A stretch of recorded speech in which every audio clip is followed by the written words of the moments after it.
ফুল ভালোবাসে না এমন লোক হয়তো এই পৃথিবীতে খুব কমই আছে। তোমরা কি জানো এটা কি ফুল? আশা করি সবাই জানবে, কারণ এই ফুলটাকে আমরা পাড়ার এগলি ওগলিতে পড়ে থাকতে দেখেছি। কিন্তু বিশ্বাস করো, তখন বুঝিনি যে এই ফুলেরও এত সুন্দর শোভা আছে। পুরো বাগানের মধ্যে এরাই যেন বাগানটার মধ্যে প্রাণ জাগিয়ে রেখেছে।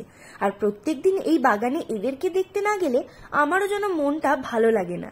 আর এই সুন্দর বাগানটিকে গড়ে তুলেছে আমার শাশুড়ি মা। প্রত্যেক দিন এগুলোর চর্চা করা, তাদেরকে জল দেওয়া, সার দেওয়া, সমস্ত কাজ কিন্তু তিনিই করেন। সুন্দরভাবে বাগানটাকে তিনিই সাজিয়ে রেখেছেন। আর তার সঙ্গে আমাদের আরো বেশি শোভা বাড়িয়ে দিচ্ছে এই রজনীগন্ধা। সন্ধ্যাবেলায় মিষ্টি গন্ধ দিয়ে পুরো বাড়িটা ভরিয়ে দেয়।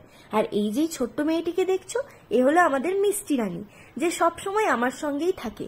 সারাদিনের পর একবার আমার কাছে না এলে ওর যেন ভালোই লাগে না। আর আমারও খুব ভাল লাগে। যেহেতু ভিডিওটা শাশুড়ি মা তুলে দিচ্ছিলেন, তাই ও একটুখানি হাই হাই করছিল। আমরা এখন কথা বলছিলাম যে কি সুন্দর লাগছে ফুলের বাগানটাকে দেখতে। বৃষ্টি হওয়ার পর থেকে বাগানের শোভাটা যেন আরো বেশি বেড়ে গেছে। চারিদিক সবুজ সতেজ লাগছে। অনেক দিনেরই ইচ্ছা ছিল এই বাগানটাকে তোমাদের সঙ্গে শেয়ার করা, কিন্তু করা হয়নি। ভাবলাম আজকে একটু শেয়ার করেই দিই। আর এখানে কত রকমের কালেকশন আছে তোমরা নিজেরাই দেখলে।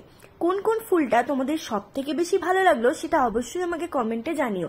আর এত রকমের কালেকশন তোমরা কোথাও দেখেছো কিনা সেটাও জানিও। এখানে প্রায় 7 থেকে 8 রকমের নয়নতারা ফুলের কালেকশন আমরা করেছি।